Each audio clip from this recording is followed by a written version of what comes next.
사랑의 하나님, 오늘도 우리에게 이 새벽을 깨우게 하셔서 죄의 전전으로 나오게 하시며 죄의 뜻을 구하고 죄의 말씀을 구하게 하심으로 죄의 은혜로 충만할 수 있는 기회를 허락하심에 감사를 드립니다. 오늘도 주께서 허락하신 이 시간을 통해 오직 주만 바라보며 죄의 영광을 구하오니 이 시간 친히 임재하여 주셔서 베풀어 주실 주의 은혜를 따라 주의 뜻을 깨닫게 하시고 주의 말씀을 듣게 하시며 성령으로 충만케 하여 주시옵소서. 바라는 것은 여전히 가시지 않는 질병의 어려움으로부터 우리를 지켜주시고 더불어 점점 더 강팍해져가는 이 믿음 없는 시대를 이기는 믿음을 더하여 주심으로 늘 우리와 동행하여 주시는 하나님의 영광을 매 순간 드러내고 나타내게 하시고 항상 하나님의 자녀다운 삶을 살아갈 수 있도록 성령의 능력과 지혜와 힘을 더하여 주시옵소서. 또한 이러한 시대적 아픔 속에서도 주시는 하늘의 꿈과 비전을 이루기 위하여 오늘도 여러 모양으로 힘쓰고 애쓰고 있는 우리 믿음의 자녀들에게 그 소망과 믿음을 따라서 믿음에 믿음을 더하여 주시고 요셉의 형통함을 허락해 주시옵소서. 무엇보다 육신의 아픔이 있어 힘들어하는 환우들과 마음의 고통으로 인해 어려워하는 성도들에게 또한 수술을 앞두고 있는 주의 자녀들에게 성령의 위로하심과 함께 회복해 하시고 나음받게 하시며 모든 것이 순적하니 이루어지게 하여 주시옵소서. 이 시간에도 헌신함으로 시간을 드리는 것과 함께 구별하여 귀한 것 드리는 새벽 성도들에게 예비하신 하늘의 복과 은혜로 충만케 하셔서 오늘도 응답해 주시는 하나님을 경험케 하심으로 늘 하나님과 동행하는 복된 하루 되게 하여 주시옵소서. 감사하며 예수님의 이름으로 기도드립니다. 아멘. 이 시간 우리 함께 보실 말씀은 출애굽기 32장입니다.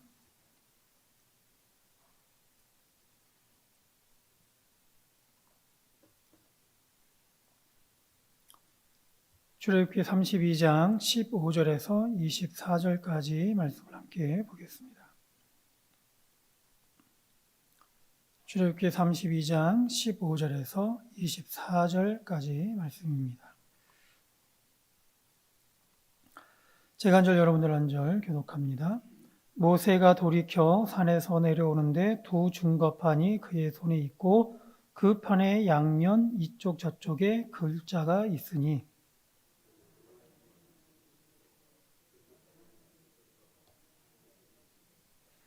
여호수아가 백성들의 요란한 소리를 듣고 모세에게 말하되 진중에서 싸우는 소리가 나나이다.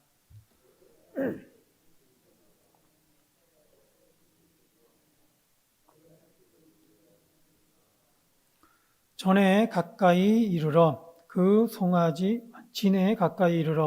송아지와 그 춤추는 것들을 보고 크게 노하여 손에서 그 판들을 산 아래로 던져 깨뜨리니라.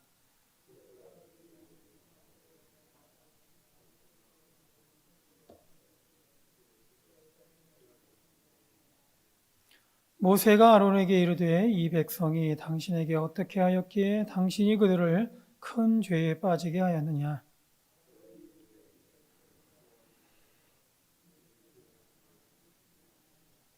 그들이 내게 말하기를 우리를 위하여 우리를 인도할 신을 만들라. 이 모세 곧 우리를 애굽 땅에서 인도하여 낸 사람은 어찌 되었는지 알 수 없노라 하기에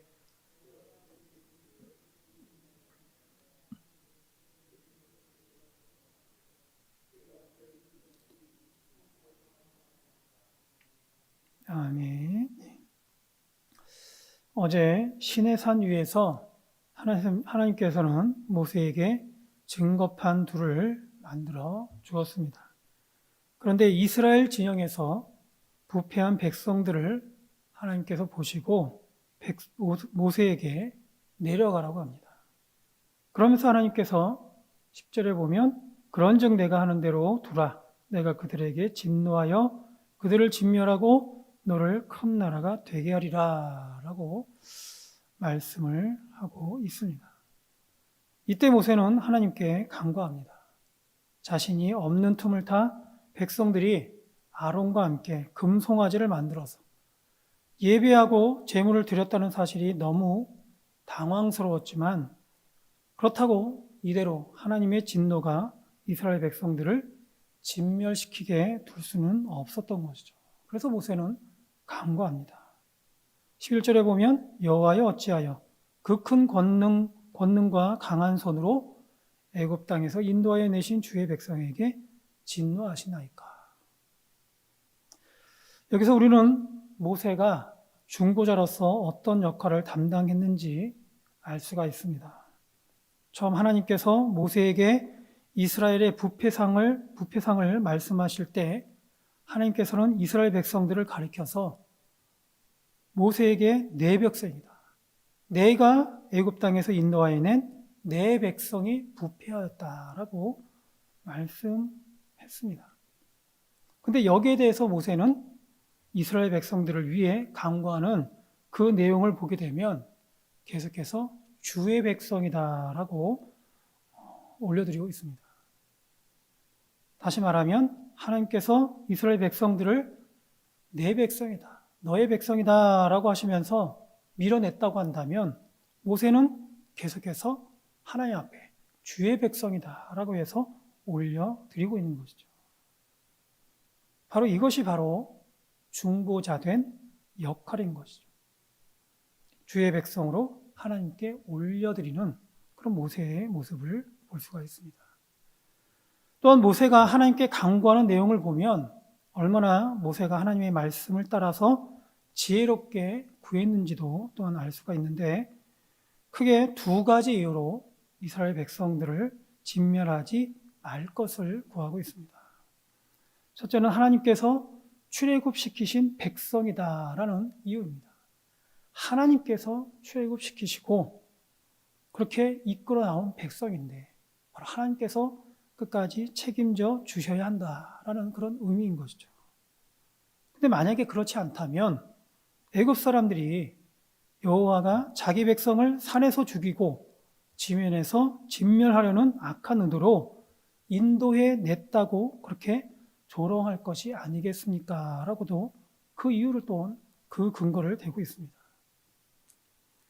그리고 둘째로 아브라함과 이삭과 이스라엘과 더불어 맺으신 언약을 기억해 달라라고 또한 간구하고 있어요. 하나님의 언약의 내용은 13절에도 나와 있지만 내가 너희의 자손을 하늘의 별처럼 많게 하고 내가 허락한 이 온 땅을 너희의 자손에게 주어 영원한 기업이 되게 하리라 라고 말씀하셨습니다. 바로 이러한 언약을 기억해 달라는 것이죠.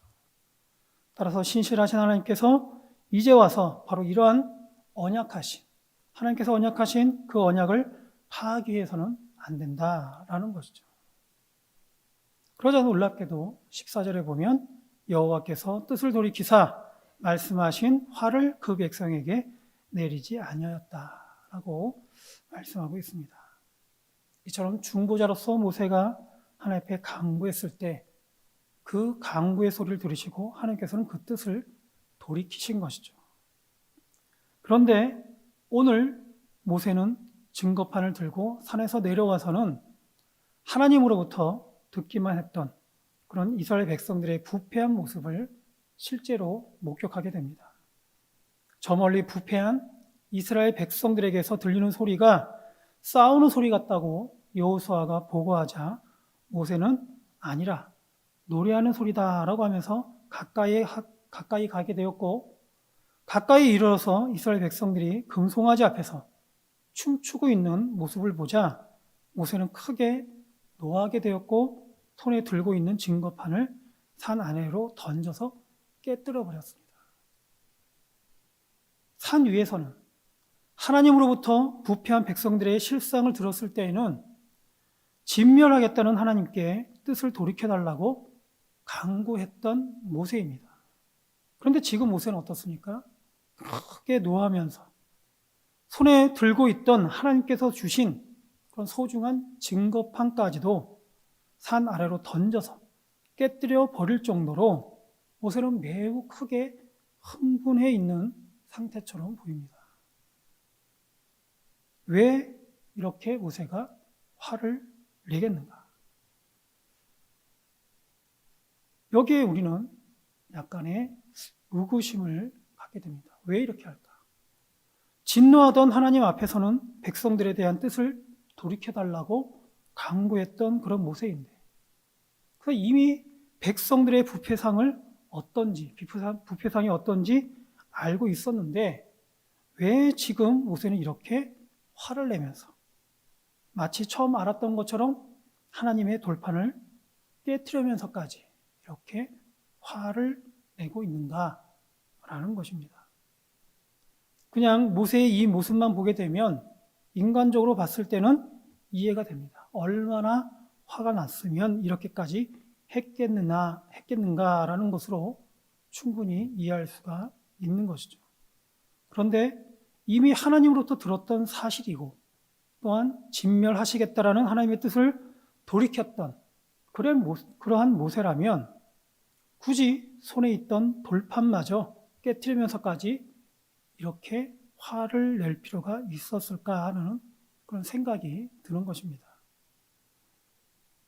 그런데 이에 대한 의문이 20절에서 24절까지 모세가 이 부패한 사건에 대해서 처리하는 그런 방식을 보면 모세가 왜 이렇게까지 이렇게 했는가라는 것에 대한 실마리가 보이는 것을 또한 알 수가 있습니다.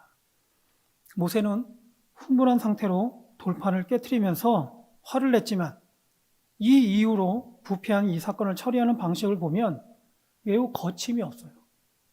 단호하면서 매우 철저하게 이 사건을 처리하고 있습니다. 마치 계획되어 있는 것처럼 그렇게 행동하는 모습을 보게 됩니다.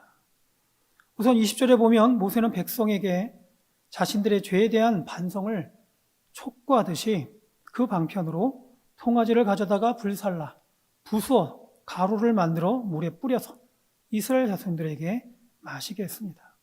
자신들이 지은 죄에 대한 대가가 분명히 있다는 것과 함께 특별히 우상 숭배에 대한 단호함을 보여주고 있는 것이죠.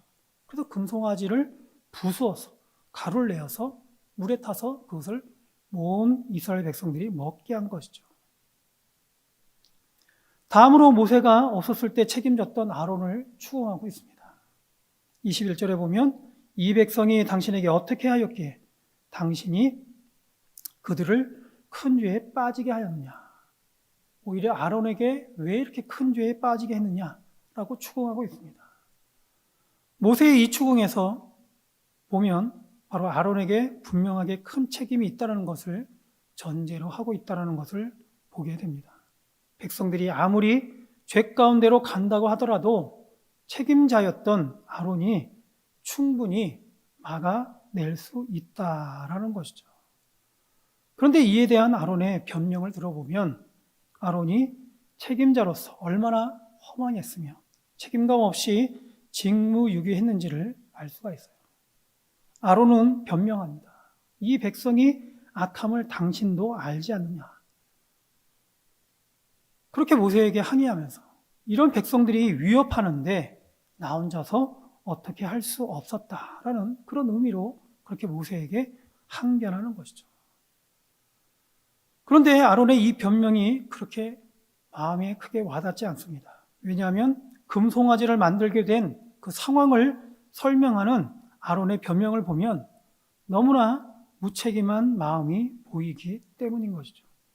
아론은 백성들의 성화에 못 이겨서 자신은 억지로 금 있는 자는 빼내라고 했고, 그리고 그것들을 내게로 가져왔기로 내가 그렇게 불에 던졌더니 그 금을 불에 던졌더니 금송아지가 되어 나왔다라고 변명하고 있어요. 이 얼마나 무책임한 발언입니까? 아론의 변명에는 지도자로서 책임지려는 마음이 전혀 느껴지지 않습니다. 백성들의 불만에 아론은 제대로 사실은 응대하지 못했고 잘 설명하거나 잘 가르쳐 주지도 않았습니다. 오히려 아론 자신이 아이디어를 내어서 금을 가져오라고 했고, 아론이 변명할 때는 그 금을 불에 던졌더니 송아지가 나왔다라고 했지만, 앞서 4절에 보면 아론이 그들의 손에서 금고리를 받아 부어서 조각칼로 새겨 송아지 형상을 만들었다라고 되어 있습니다. 아론이 그렇게 주도했다라는 것이죠. 그러면서 아론은 또한 선포합니다. 이스라엘아, 이는 너희를 애굽 땅에서 인도하여 낸 너희의 신이다.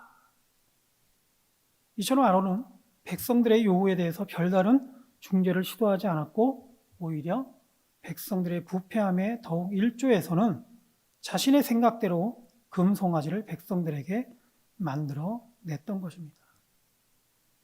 이에 대해서 모세는 레위 자손을 시켜서 그 뒤의 말씀을 보면 이날의 백성 중에 3,000명가량이 죽임을 당하게 되었다라고 결론을 짓고 있습니다.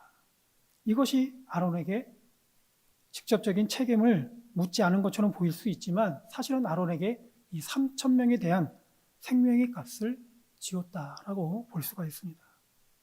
이처럼 모세는 부패한 이스라엘 백성들의 금송아지 우상 숭배 사건을 일사천리로 처리했습니다. 그렇지만 매우 계획적으로 그리고 거침없이 그 의미를 담아서 단호하게 처리한 것을 볼 수가 있어요. 바로 이것으로 봐서 모세가 산에서 내려와 부패한 백성들을 보고 크게 노하면서 손에 들고 있던 돌판을 산 아래로 던져 깨뜨린 것도 사실은 모세가 계획한 일이 아닌가라는 생각을 하게 되는 것이죠.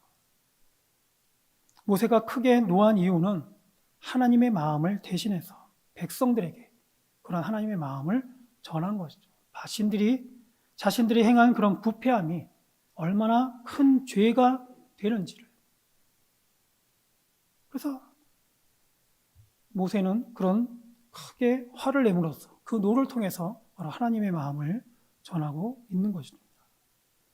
또한 손에 들고 있던 하나님의 돌판을 깨뜨린 것은 우상 숭배로 부패해버린 이스라엘 백성들에게, 그 마음이 이미 땅 곳에 있는 그런 이스라엘 백성들에게 지금 이렇게 주신 하나님의 계명이 무슨 소용이 있는가라는 그런 의미다라고 볼 수가 있습니다.